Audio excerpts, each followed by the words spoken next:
아미타불 나무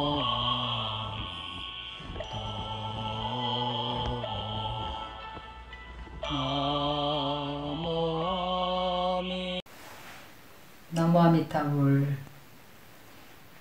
오늘은 유튜브 동영상을 보신 분들 중에서 정토 신앙에 대해서도 이야기를 해주시면 참 좋겠습니다 라는 댓글을 올려주신 분이 있어요.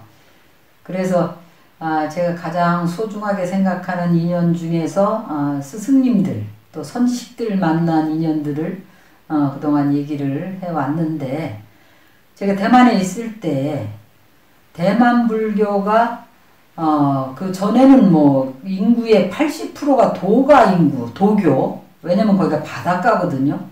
바닷가라서 이제 배를 타고 다니는 사람들이 그 도교 신인 마조 여신을 그렇게 많이 믿어요.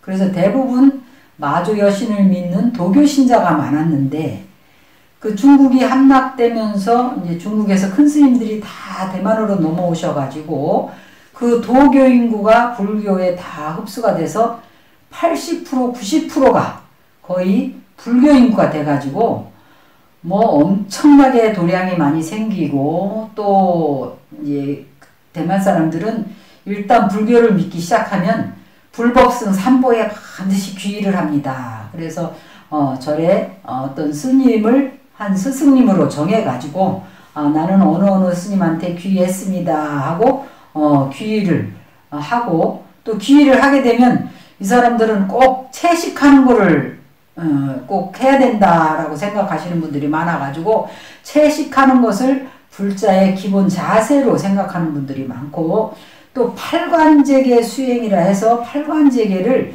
큰 스님들이 많이 제창을 하셨기 때문에 팔관제계를 많이 받고 그랬습니다. 그래서 그 중에 이제 대만 불교가 그야말로 인구의 80%, 90%가 거의 불자가 되는데 기여한 최근에 가장 훌륭했던 큰 스님을 꼽으라면 92에 입적하신 광자 흠자 큰 스님을 꼽을 수가 있어요. 그래서 그 광자 흠자 큰 스님, 광은 큰 스님은 별명이 과일 스님, 쇠고 스프 그러거든요. 과일만 먹고 산 스님. 그래서 그분이 왜 과일 스님이냐면 평생 동안 방울도마도 5개만 드시고 사셨다고 그래요. 그리고 또 평생을 장접을 하셨답니다. 우리가 몸을 음식, 식욕을 절제할 수 있고 몸을 눕지 않고 장자를 평생 앉아서 생활할 수 있다는 것은 이미 육군을 자유자재하게 절제할 수 있는 그런 힘을 얻으셨다는 얘기거든요. 근데 이분이 본래는 중국 본토 사람이었어요. 본토 사람인데 당시에는 참선을 해서 깨달으셨답니다. 그랬는데 이제 깨닫고 나서 이제 상구보리 하와 중생이라 이러거든요. 위로는 깨달음을 성취하고 구경의 목적은 어디 있냐면 하와 중생, 중생을 교화하는 데 있다라고 출가 수행자들은 생각을 하고 출가를 하는데, 그래서 그러면 깨달음을 성취했으니까 하와 중생, 중생을 교화할 인연이 어디 있는가? 큰 스님들은 깨닫고 나면 수연 도중생한다 이렇게 얘기하거든요. 인연에 따라서 중생을 제도하는 것이 그게 깨달음과 성불의 목표다라고 생각을 하십니다. 그래서 이제 내가 중국 본토에서 깨달음을 다 성취했는데 이제 어디에 내 인연이 있는가라고 살펴보니까 대만에 인연이 있으시더래요. 그래서 이제 대만으로 오셨어요.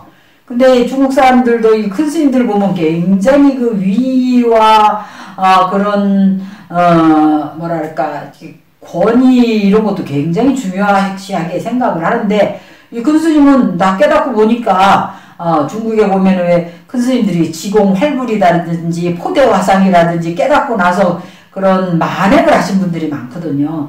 근데 이제 우리 강원 큰 스님도 깨닫고 나셔가지고 그냥 적산바람에 뭐 그냥 거룩하게 가사장삼 팍 악수하고 이렇게 오시지도 않고 적산바람에 두루마기도 안 입고 적산바람에 그냥 대만으로 이렇게 건너오신 거예요. 배를 타고 이렇게 건너오셔가지고 오니까 누가 알아주는 사람이 하나도 없는 거예요. 큰스님, 뭐 큰스님 같이 생겼어야 되는데 몸집은 자그만하고 키도 자그만한 스님이 뭐 알아주지 않으니까 큰스님도 알아주지 않으면 큰스님이 아닌 거예요. 그게. 그래서 뭐 아무도 알아주는 사람이 없으니까 그냥 혼자 동굴에 가서 뭐 알아주는 사람 없으면 이제 편안하게 그 선정에 들어 계신 거예요. 그래서 그 일월동이라는 동굴에서 선정에 들어 계셨답니다. 선정에 들어 계시니까 어느 날 이제 밖에 비가 갑자기 소나기가 막 쏟아졌는데 지나가던 그 사냥꾼인지 이제 산이니까 사냥꾼이 갑자기 동굴로 뛰어 들어왔어요. 뛰어 들어왔는데 보니까 자기가 뭐 후다닥 튀어 들어오고 막 이리저리 왔다 갔다 해도 스님 하나가 탁 앉아가지고는 뭐 아무 미동도 없는 거라. 그래서 저 스님이 동굴에 와서 앉아서 죽었구나 생각을 해가지고 그 근처에 있는 절에 이제 또 비가 그치니까 갔겠죠. 가가지고 저 일월동이라는 동굴이 저 산에 있는데 저 동굴에 중이 하나 죽어 있으니까 빨리 좀 가보세요. 이렇게 얘기를 했어요.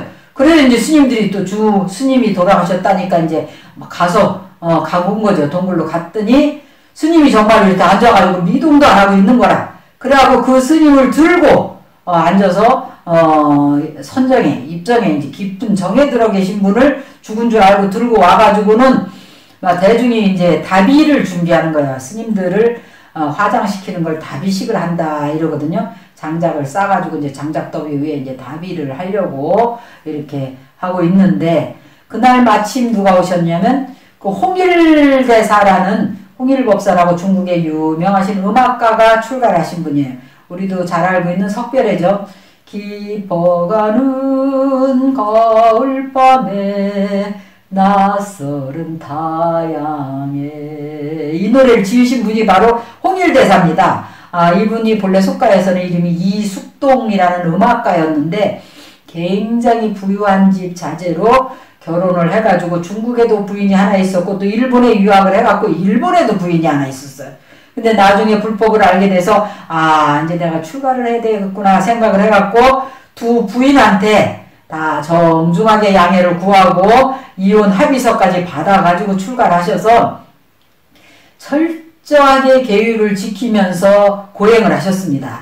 그래서 저희 복명사 유론이나 이런 유론에서 배우는 책이 홍일율사가 지은 그 사분율 비구 계상표에라든지 사분 비분위 계상표 이런 게 다 홍일율사가 지은 책을 저본으로 해서 만든 책들을 많이 배우고 있습니다. 그래서 홍일율사의 책이 스님들의 계율을 철저하게 잘 저수를 많이 해놓으시고 평생을 고행으로 일관하시고 워낙 부유한 자제였기 때문에 일절 제가자들에게 보시, 시주를 전혀 안 받으셨어요. 전혀 안 받으시고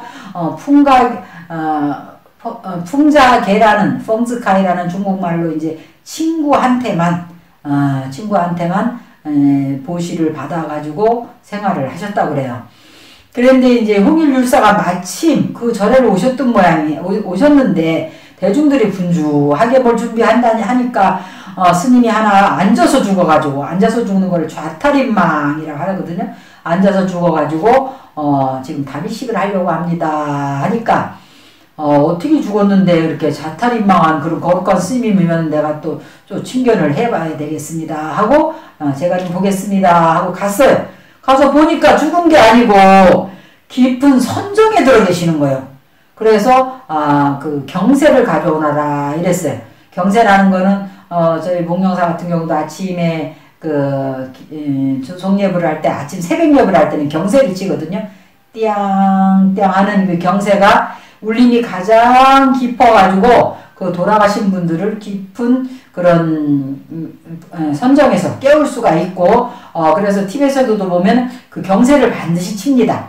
천도제를 할 때 그래야 영혼을 일깨워 줄 수가 있다는 거예요. 그래서 경세를 가져오너라 해가지고 경세를 띠앙 하고 치니까 근스님이 이제 깨어나신 거예요.